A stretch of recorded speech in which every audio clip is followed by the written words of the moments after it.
So if you've paid any attention to the real estate market these days, you will know that the hot button, the sky is falling metric everybody's talking about is interest rates. So here's some fun facts.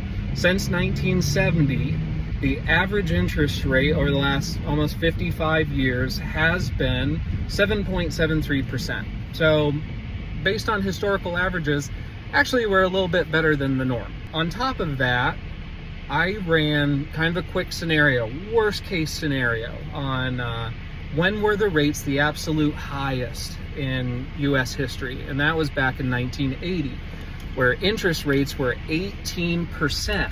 Back then, the average sale price of a home in Florida was $63,000. So if you purchase a home 18% in 1980 for $63,000, you would have paid off your loan in 2010, and the total amount you would have paid on principal and interest was $325,000. Do you know how much the average home in Florida is worth today?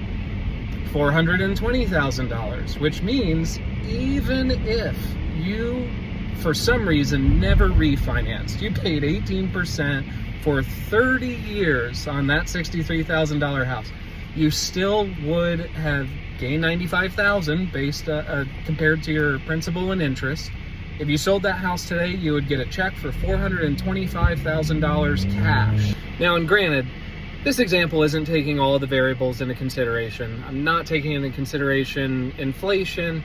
I'm not saying that even if the rates are at 18%, you should buy as much real estate as you possibly can.